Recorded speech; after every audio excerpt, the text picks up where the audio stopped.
Química de hoje, a gente vai aprender sobre propriedades coligativas e radioatividade. Vamos começar com as propriedades coligativas. Primeiro, o que são propriedades coligativas? É basicamente o comportamento físico de soluções que contêm um soluto não volátil. Gente, soluto é que tem um elemento não volátil.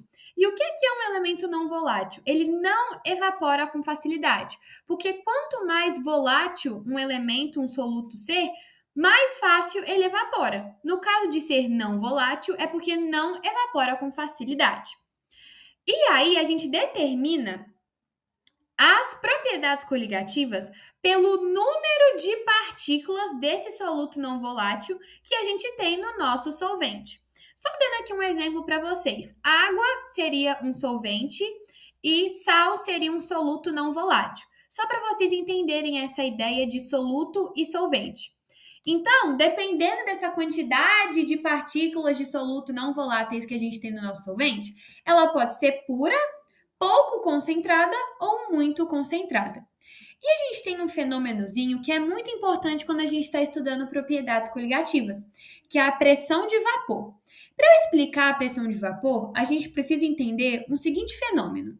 Eu tenho um recipiente fechado e lá dentro desse recipiente eu tenho um líquido, por exemplo. As moléculas desse líquido, elas estão em constante movimento. E aí elas começam a bater entre si, porque o recipiente está fechado. Não tem para onde elas saírem. Então elas começam a colidir entre si e quando elas colidem, elas estão transferindo energia. Só que as que estão mais perto da superfície desse recipiente, elas começam a adquirir tanta energia que elas vão passar pelo processo de evaporação. Ou seja, sair do estado líquido para ir para o estado gasoso. Só que aí esse gás, ele ainda continua colidindo com as paredes do recipiente, porque ele está fechado, não tem para onde esse gás sair. E não só está colidindo com as paredes do meu recipiente, como também com a superfície do líquido do que ainda está líquido. E justamente essa pressão que esse vapor exerce nas paredes do recipiente e no líquido que eu ainda tenho dentro do meu recipiente, a gente chama de pressão de vapor. E quando a minha pressão de vapor é estabilizada, a gente tem a pressão máxima de vapor, que é a PMV. Basicamente, a pressão de vapor, ela determina a volatilidade dos líquidos. Ela que determina se determinado líquido vai evaporar ou não com facilidade.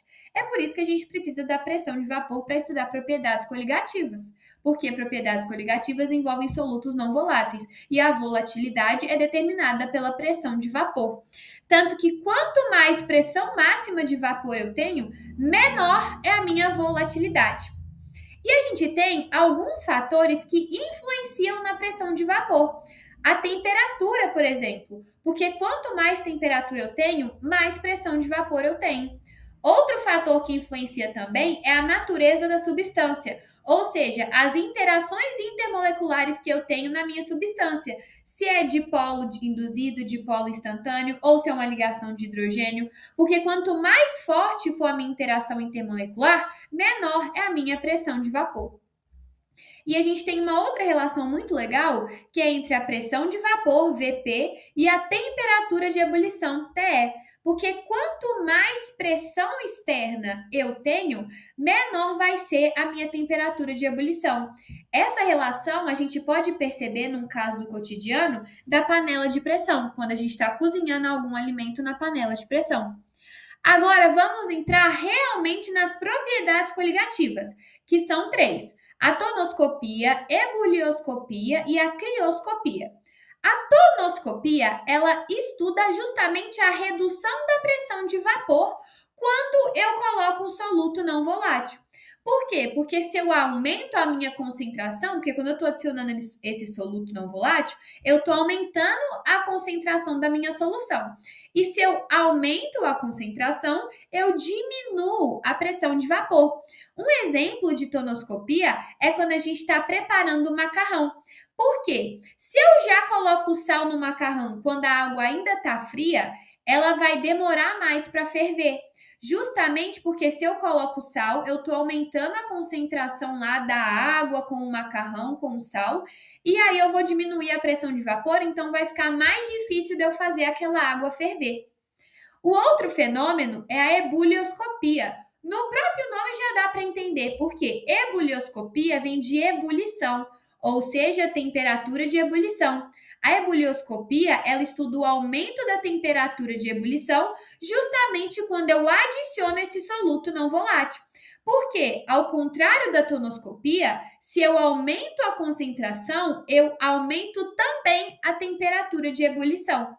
E uma observação muito importante é que as nossas soluções comuns, ou seja, que não são puras, elas não apresentam temperatura de ebulição fixa. Então, em uma representação gráfica, por exemplo, na parte de temperatura de ebulição, a gente não teria uma linha reta. A gente teria uma linha ali meio, digamos que caída, sabe? Não retinha assim na horizontal, ela está meio na vertical, na diagonal, justamente porque não é fixo. E um caso do cotidiano de ebulioscopia é justamente o sistema de refrigeração dos motores de carro.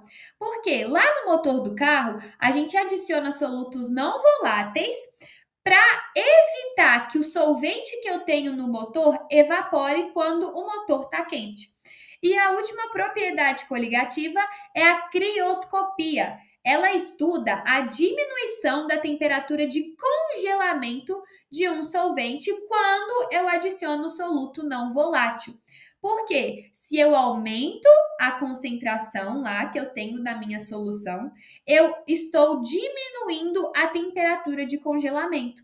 Um caso do cotidiano de crioscopia, aqui no Brasil não, mas em países que tipo tem neve, né, nas estações mais frias, eles literalmente jogam sal no gelo para o gelo poder derreter mais rápido, porque vai diminuir a temperatura de congelamento lá da neve, do gelo, e assim fica mais fácil depois de poder tirar o gelo lá das calçadas, das estradas, ruas e tudo mais. E aí a gente tem um fenômeno dentro dessa matéria de propriedades coligativas, que é a osmose. A osmose é quando um solvente passa de uma solução mais diluída para uma mais concentrada. Um exemplo de osmose é justamente o caso da mão enrugada quando a gente está no banho. Por quê? Como o nosso corpo, quando a gente está muito tempo no banheiro lá tomando banho, o nosso corpo ele começa a ser o mais diluído, o hipotônico. E o ambiente ao nosso redor começa a ser o mais concentrado, que é o hipertônico. Então, como a gente é o diluído, a gente tende a perder para o mais concentrado. É por isso que a nossa mão fica enrugada, porque é como se a gente estivesse perdendo água do corpo para o meio externo. E aí a gente chega a um momento na osmose que meio que a concentração mais diluída e a concentração, que a solução mais diluída e a solução mais concentrada, elas atingem a mesma concentração. E quando isso acontece, elas começam a ser chamadas de soluções isotônicas. E a osmose, ela é muito importante justamente para a gente controlar a entrada e a saída de água das células. Inclusive, o caso da mão enrugada é um exemplo de osmose que está controlando a entrada e a saída de água do nosso corpo. Só que a gente tem um outro fenômeno, que é a pressão osmótica. Porque, igual eu falei, chega um momento da osmose que as duas soluções ficam na mesma concentração, que é quando elas passam a ser isotônicas. Mas a gente consegue interromper esse processo na metade, antes das soluções ficarem isotônicas. E para a gente conseguir interromper esse processo pela metade, a gente pode fazer isso aplicando pressão osmótica na minha osmose, que ela vai justamente interromper o ciclo da osmose. E como que calcula a pressão osmótica? Π é igual a I vezes M vezes R vezes T, onde o π é aquele número lá da matemática que a gente já conhece, I é o vetor de Van't-Hoff, o M é a molaridade medida em mol por litro, R é a constante universal dos gases e T é a temperatura absoluta que é medida em Kelvin. Aí a gente tem também a osmose reversa, que é literalmente o contrário da osmose. Porque na osmose vai da solução mais diluída para mais concentrada. Na osmose reversa vai da mais concentrada para mais diluída. Mas para a gente fazer a osmose reversa, a gente precisa aplicar lá na minha osmose uma pressão que seja maior que a pressão osmótica para eu fazer com que esse ciclo seja inverso. Agora a gente vai entrar na parte de radioatividade. Mas primeiro a gente precisa entender o que é a radioatividade. Tudo começa nos isótopos, que são elementos, átomos que possuem a mesma quantidade de prótons. Só que a gente tem alguns isótopos que não têm núcleos que têm núcleos instáveis, ou seja, não é estável. E esses isótopos que têm núcleos instáveis, eles são chamados de isótopos radioativos ou radionuclídeos ou radioisótopos. Pode receber esses três nomes. Porque com o tempo, esses isótopos que têm núcleos instáveis, eles vão ir alcançando mais estabilidade. E eles só conseguem alcançar a estabilidade porque eles são instáveis, eles precisam ter estabilidade. Para eles conseguirem essa estabilidade, eles precisam perder material nuclear e energia justamente sob a forma de radiação. Então, essa liberação de radiação pelos isótopos de núcleos instáveis é justamente a radioatividade. E aí, a gente tem um nomezinho muito importante dentro da radioatividade, que é o decaimento radioativo. Porque quando esses meus isótopos de núcleos instáveis, eles estão liberando radiação, eles liberam essa radiação em forma de partículas. E essas partículas são as alfa, beta e gama, que eu tenho certeza que vocês já ouviram falar sobre. Tanto que as partículas alfa, beta e gama são tipos de emissões nucleares. E essas partículas foram descobertas pelo Rutherford, pelo Pierre e pela Marie Curie. Não sei falar o nome dela, gente. Só que aí, cada partícula tem uma característica específica. Por exemplo, as partículas alfa, elas têm dois prótons e dois núcleos, têm baixo poder de penetração, por exemplo, elas não conseguem nem atravessar uma folha de papel, possuem carga elétrica mais 2 e tem muita capacidade ionizante. Então, se você tiver contato com uma partículas alfa, você pode desenvolver um câncer muito rápido, por exemplo, justamente por essa alta capacidade ionizante. A gente tem as partículas beta, que têm massa desprezível, tipo, não tem massa, as partículas beta. Só que elas têm um poder de penetração superior ao alfa. Então, as partículas beta conseguiriam atravessar uma folha de papel, mas não conseguiriam atravessar uma de alumínio, por exemplo. E aí, as partículas beta têm carga elétrica -1, tanto que as partículas beta também meio que são consideradas elétrons, e também têm capacidade ionizante. As partículas gama, elas não têm carga e nem massa, mas em contrapartida, ela atravessa muito facilmente os materiais, então ela passaria pela folha de papel, pela de alumínio e por outras aí que tiver, e tem já a mesma capacidade ionizante do que a alfa e a beta. Só que aí a gente tem algumas leis da radioatividade. Porque quando aqueles meus isótopos de núcleos estáveis estão liberando essas partículas para ganhar estabilidade, ele vai, tipo assim, esse elemento, esse isótopo que está liberando essas partículas, ele muda, ele muda, sabe? Ele vira outro elemento químico. Justamente porque se eu emito uma partícula alfa ou beta, eles vão influenciar na massa, né, do meu elemento e no número atômico. Tanto que a primeira lei, que também recebe o nome de lei de Soddy, ela fala que quando eu emito uma partícula alfa, o número da massa do elemento diminui em 4 unidades e o número atômico diminui em 2 unidades. E quando isso acontece, vira outro elemento químico. Porque se a gente não mudar a massa, se a gente não muda o número atômico, a gente não muda o elemento químico. Então, quando eu emito uma partícula alfa, eu faço outro elemento químico. Eu tô falando, é uma que diminui em 4 na massa e 2 no número atômico, porque se eu liberar mais de uma, já não vai ser 4, vai ser 8 e o outro que é 2 vira 4. Então, é assim, proporcional. Se eu emito uma, diminui 4 na massa e 2 no número atômico. Mas se eu emito duas, aí eu diminuo 8 na massa e 4 no número atômico e assim por diante. E a gente tem a segunda lei, que é a lei de Soddy-Fajans, que ele fala que quando eu emito uma partícula beta, a massa permanece a mesma, mas o número atômico aumenta em uma unidade. E como eu estou alterando o número atômico, eu também estou alterando o elemento químico. E é proporcional igual na primeira lei. Porque se eu emito uma partícula beta, o número atômico aumenta em 1. Mas se eu emito duas partículas beta, o meu número atômico aumenta em 2. Então vai sendo proporcional. E aí a gente tem o fenômeno da transmutação nuclear, que é basicamente eu alterar o número de prótons que eu tenho naquele meu radioisótopo. E se eu mudo o número de prótons, eu meio que vou transformar ele em outro átomo. E a gente tem dois exemplos de transmutação. A fusão nuclear, fusão vem de junção. Então, é quando eu pego dois núcleos atômicos e misturo eles, que forma um novo átomo que tem um número atômico muito maior. Porque, vamos supor, se eu peguei dois pequenos e juntei eles, eles viram um grande. E no processo da fusão nuclear, a gente tem muita liberação de energia. Inclusive, foi através da fusão nuclear que a gente teve a criação da bomba de hidrogênio. E a gente tem a da fissão, que ao invés de juntar, é separar. Então, é justamente dividir um núcleo atômico em partes. Só que a gente tem uma observação muito importante, que na fisão nuclear a gente emite mais nêutrons. Só que aí, como a gente está emitindo muitos nêutrons, alguns começam a colidir com outros núcleos atômicos. E quando eles colidem com outros números atômicos, eles vão iniciando outras fissões que vai virando outros e outros e outros e outros e outros, e fica um trem assim, bizarro.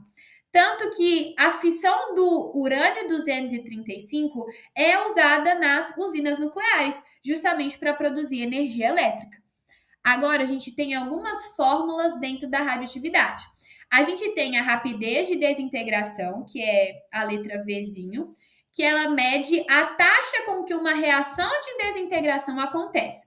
Tanto que a fórmula é V igual a ΔN dividido por ΔT. O V é justamente a rapidez de desintegração. O ΔN é a variação do número de átomos radioativos, ou seja, vou pegar o que eu tinha depois e subtrair pelo que eu tinha antes. E ΔT é a variação do tempo.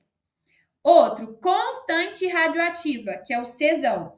Ele relaciona a minha rapidez de desintegração com o número de núcleos radioativos que eu tenho.